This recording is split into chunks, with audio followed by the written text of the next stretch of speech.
லைட்டாக பீதியாக இருக்குது. ஹாய், எல்லாருக்குமே வணக்கம். தேங்க்யூ. ஸோ நிறையா பேருக்கு தேங்க்யூ சொல்லணும். அதனால் மொத்தமாக தேங்க்யூன்னு சொல்லி முடிச்சிடுறேன். ஏன்னா சில பேரை விட்டுருவேன் நான். அதுக்கப்புறம் திரும்ப வந்து இப்போ 2-3 நாளாக இப்போ தான் அடித்து விட்டாங்க. திரும்ப அடமலை மாதிரி திரும்ப போட்டு அடிக்க ஆரம்பிச்சிருவாங்க. அதனால் எல்லாருக்குமே ரொம்ப ரொம்ப நன்றி. முக்கியமாக சொல்லணுன்னா 2 பேருக்கு நான் ரொம்ப தேங்க் பண்ணணும். ஒன்று ஏஜிஎஸ் என்டர்டெயின்மெண்ட், அவங்க தான் வந்து இந்த வாய்ப்பை எங்களுக்கு கொடுத்தாங்க, எனக்கும் ஹர்ஷத்துக்கும். அவங்களுக்கு ஒரு பெரிய பெரிய நன்றி. இன்னொன்று அஸ்வத் ப்ரோ. அஸ்வத் ப்ரோ எப்போன்னா இது அவங்க எனக்கு தெரிஞ்சு அவர் ஒரு 20 இன்டர்வியூ கொடுத்தாலும் அந்த 20 இன்டர்வியூலையும் இதை மறக்காமல் ரைம்ஸ் மாதிரி எல்லாத்துலேயும் சொல்லிட்டாரு.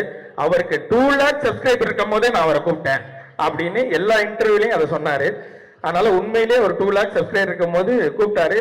இன்னும் சொல்ல போனால் நம்ம சேனல் ஆரம்பித்து 11வது சப்ஸ்கிரைபர் இந்த மனுஷன் தான் எங்களுக்கு. அதனால் என்றைக்குமே அதை நாங்கள் மறக்க மாட்டோம்.